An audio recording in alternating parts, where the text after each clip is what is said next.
Hello, and welcome to the Stanley parable. Let's get right into it. Okay, so hang on. Okay, that was weird. So I actually have a list of endings that I could do, and yeah. Apparently, one of them is...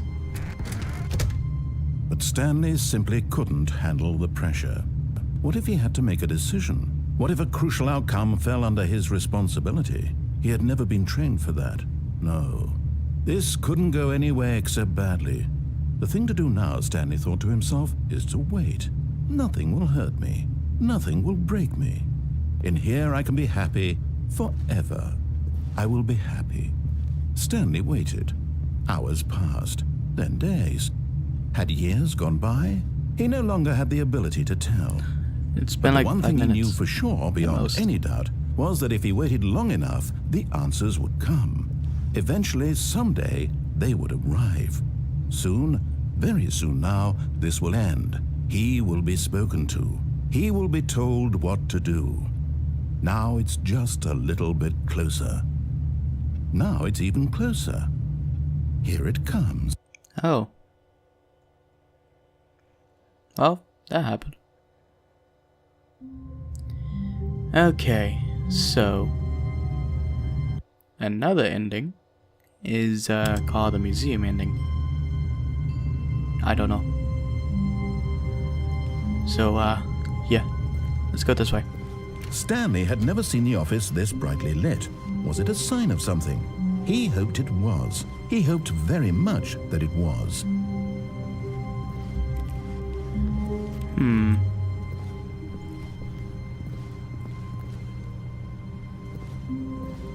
Oh. Oh. What? Huh. Oh, that's weird.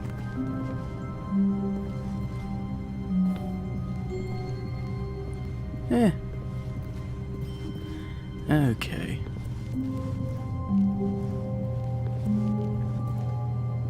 Huh.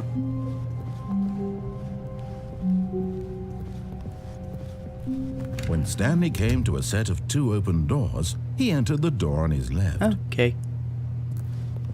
For once, I'm gonna listen to you.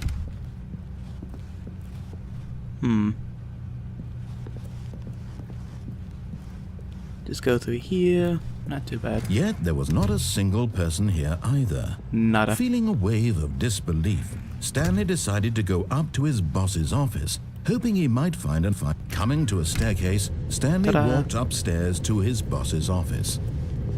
Okay. Yep, this way. I don't really know where I'm going right now. Huh, that's closed. Oh, not closed, but it's off. Stepping into his manager's office, Stanley was once again stunned to discover not an indication of any human life. Shocked, unraveled, Stanley wondered in disbelief who orchestrated this. What dark secret was being held from him? What he could not have known was that the keypad behind the boss's desk guarded the terrible truth that his boss had been keeping from him. And so the boss had assigned it an extra secret PIN number, 2845. Yet incredibly, by simply pushing random buttons on the keypad, Stanley happened to input the correct code by sheer luck. Amazing. He stepped into the newly opened passageway. Cool. This way.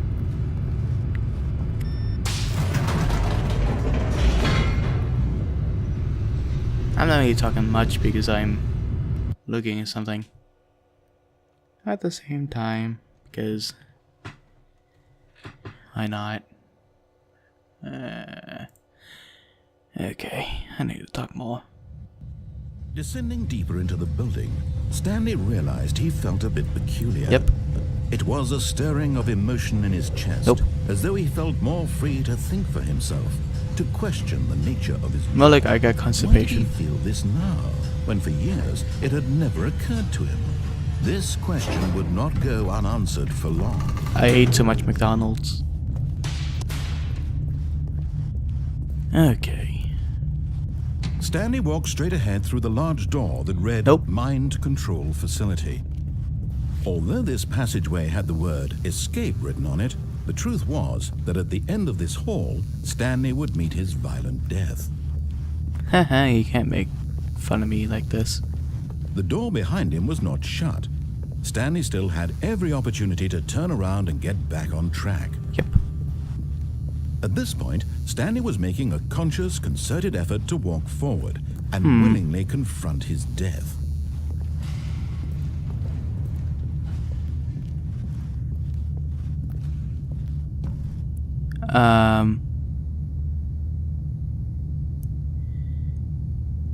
Huh. And loading screen.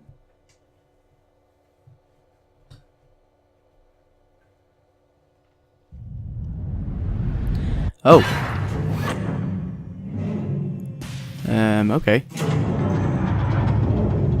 As the machine whirred into motion and Stanley was inched closer and closer to his demise, he reflected that his life had been of no consequence whatsoever. Stanley can't see the bigger picture.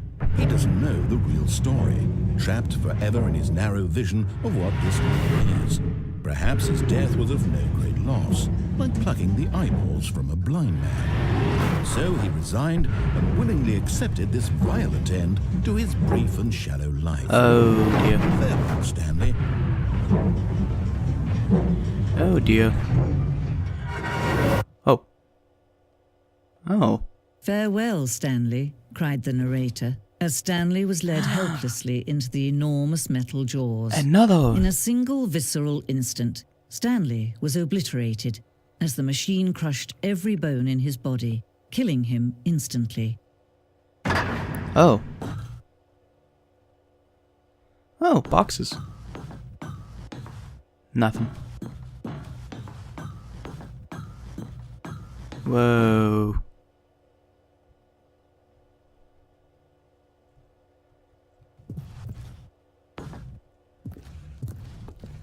And yet it would be just a few minutes before Stanley would restart the game, back in his office, as alive as ever. What exactly did the narrator think he was going to accomplish?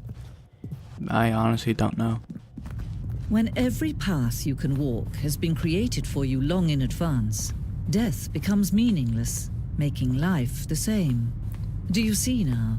Do you see that Stanley was already dead from the moment he hit start? Oh, that's awful.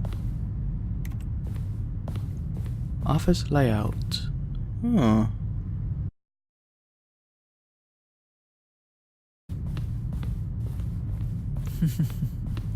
Oh, look at these two. How they wish to destroy one another. How they wish to control one another. Oh. How they both wish to be free.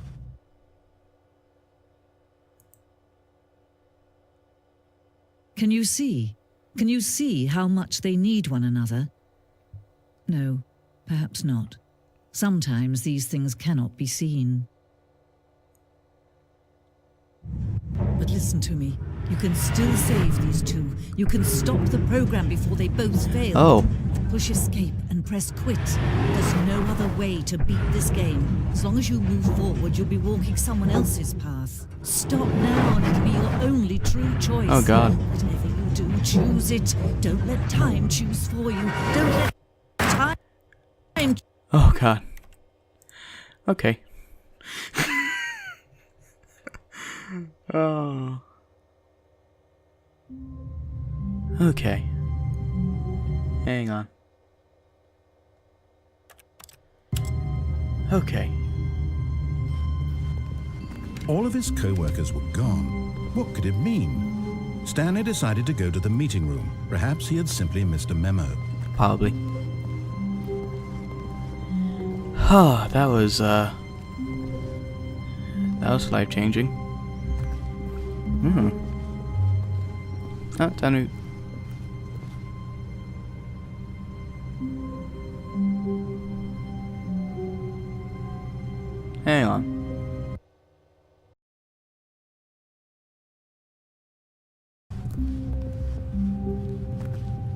When Stanley came to a set of 2 open doors, he Hang on.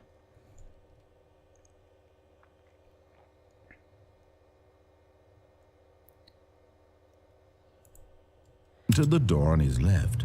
Oh, thank you. This was not the correct way to the meeting room, and Stanley knew it perfectly well. Perhaps he wanted to stop by the employee lounge first, just to admire it. Okay. Yes, truly a room worth admiring. It had really been worth the detour after all, just to spend a few moments here in this immaculate, beautifully constructed room. Yes. Stanley simply stood here, drinking it all in. I wish I could have a soda. I'm actually really thirsty. But eager to get back to business, Stanley took the first open door on his left.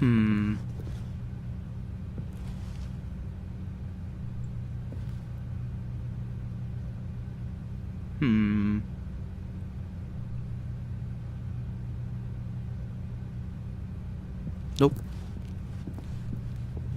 Stanley was so bad at following directions, it's incredible he wasn't fired years ago. Ah, that hurts. Look, Stanley, I think perhaps we've gotten off on the wrong foot here. I'm not your enemy, really, I'm not. I realize that investing your trust in someone else can be difficult, but the fact is that the story has been about nothing but you all this time. There's someone you've been neglecting, Stanley. Someone you've forgotten about. Please, stop trying to make every decision by yourself. Now, I'm not asking for me, I'm asking for her. Huh? This is it, Stanley. Your chance to redeem yourself. To put your work aside. To let her back into your life. She's been waiting. I am confused.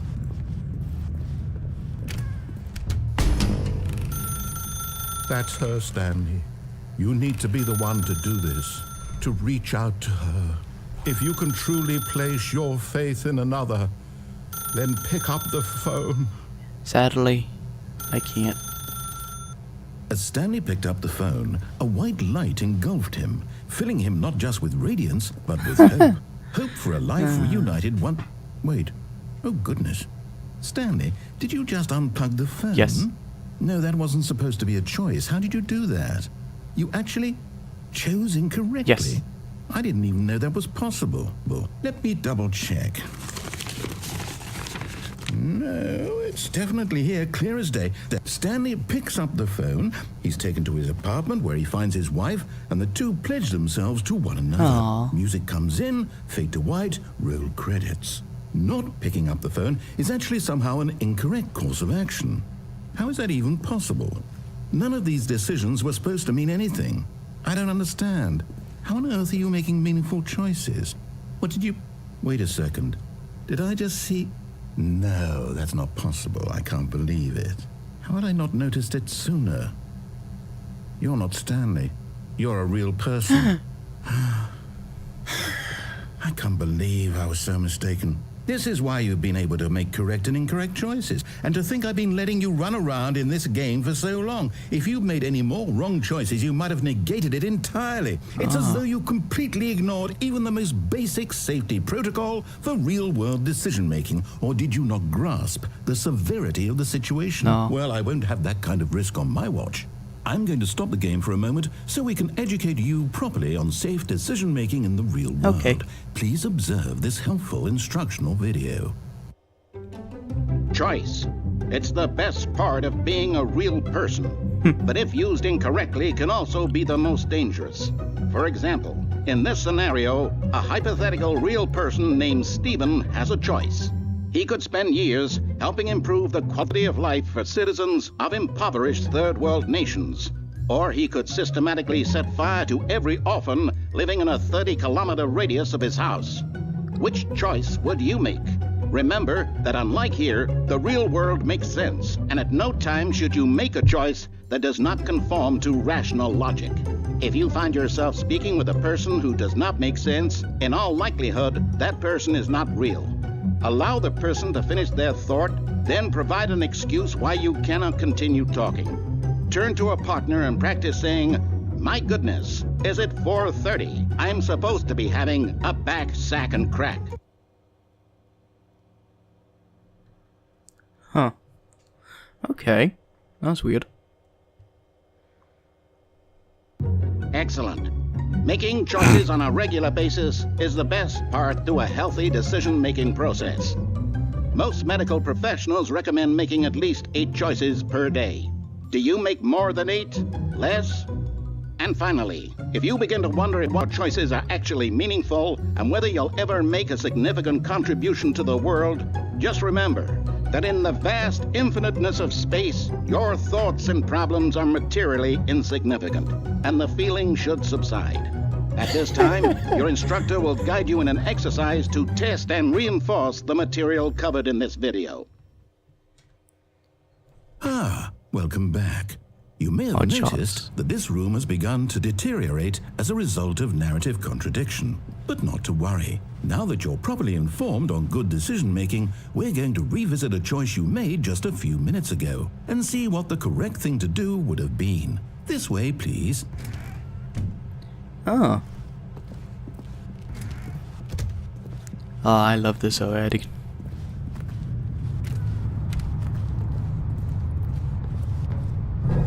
Now that we know your choices are meaningful, we can't have you jumping off the platform and dying. Imagine the main character dying senselessly halfway through the story. That story would make no sense at all. Nope. We just need to get you home as soon as possible before the narrative contradiction gets any worse.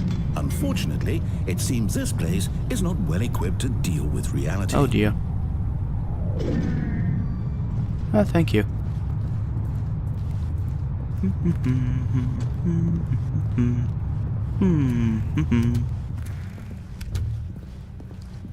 This is gonna be great. I know it. Almost there. You'll take the door on the left, back to the correct ending, the story will have resolution once again, and you'll be home free in the real world. Possibly. I did not agree to it.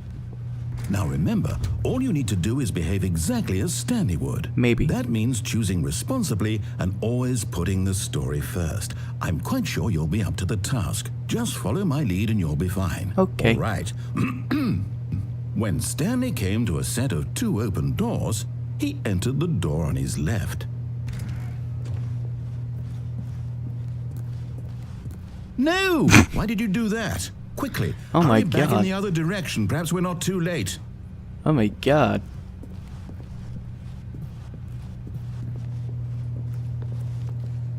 Okay. Huh.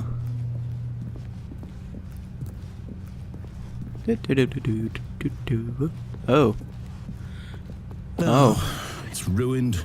I can't believe after everything we talked Everything about. is okay. My story. You've destroyed my work.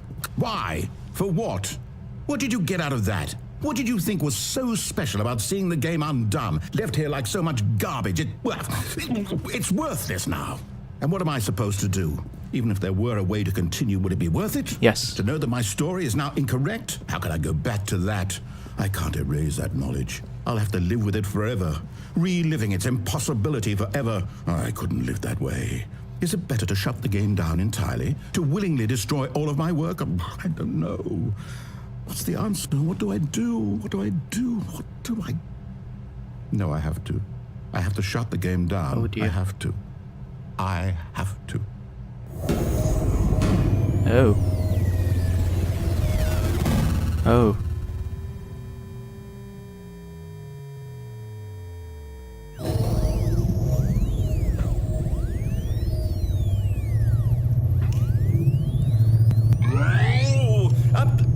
I'm here. I'm still here. Here in this pile of rubbish. With you. It's like a horror movie. You, who thought you were so clever. Now look where we are. My entire game is destroyed. It was the only thing in the world that was mine, and you've run it into the ground. I'm sorry. What, did you think that would be funny? No. You just had to see? Yeah. Didn't I impress upon you how important it was to be like Stanley? No. He actually knows how to do what I tell him to. He understands that if I say to do something, there's a damn good reason for it. Nah. That thought hadn't even occurred to you, had it? Nope. That there's a world outside of you? Yep. You're a child. Debatable. Oh, my story.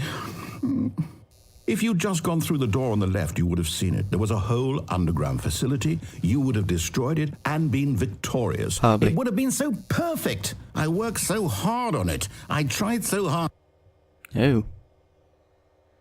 Behave exactly as Stanley would. That means choosing responsibly and always putting the story first. I'm quite sure you'll be up to the task. Just follow my lead and you'll be fine. All right. When Stanley came to a set of 2 open doors, he entered the door on his left. Hang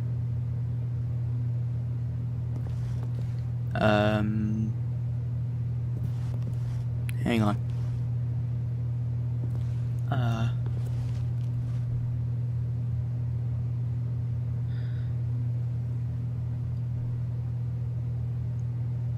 Sure. Why not?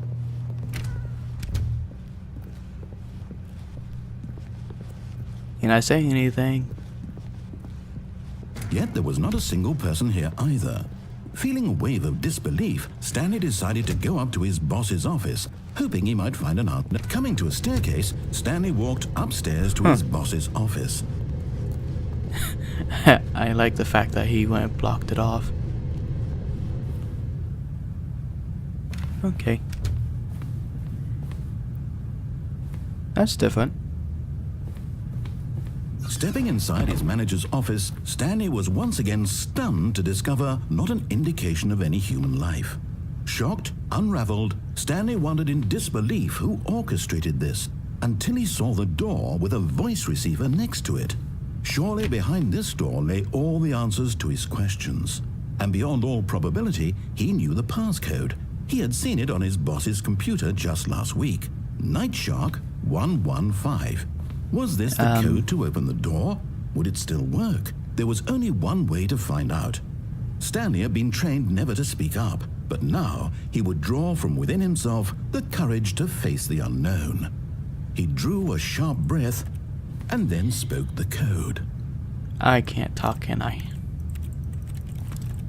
No, I can't.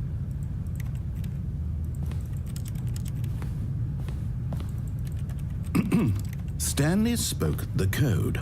Night Shark 115. He spoke it into the receiver, right there on the wall.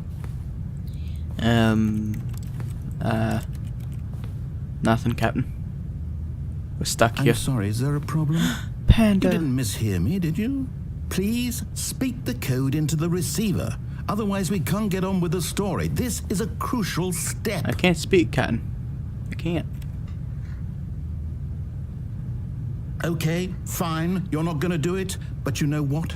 It's pretty humiliating to bring you this far, only for you to suddenly decide you have better things to do. I asked you for this one single thing, for your respect.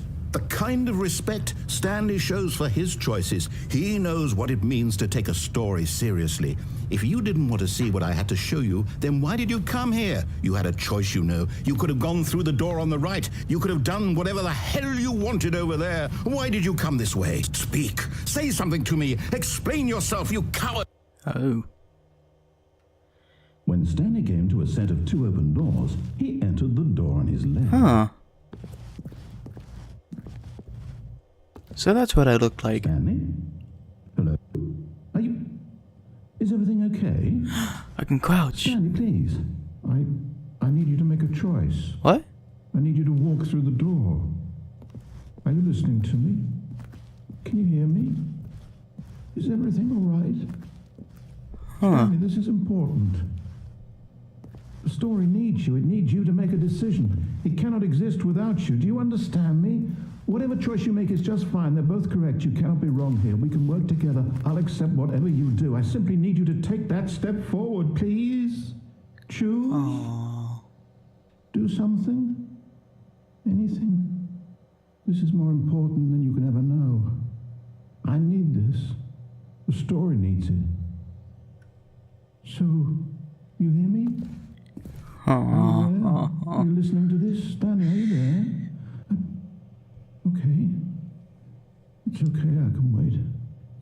You need time to decide. Time to make sure your choice is correct. That is the best choice. Aww. That's all right. I'll wait for you to decide what's the right thing to do. Take as much time as you need. Aww. So, that's it for this episode. Because, there's 2 endings I kind of want to do, but, I don't have the time right now, so, I'll see you in the next video. Have a nice day.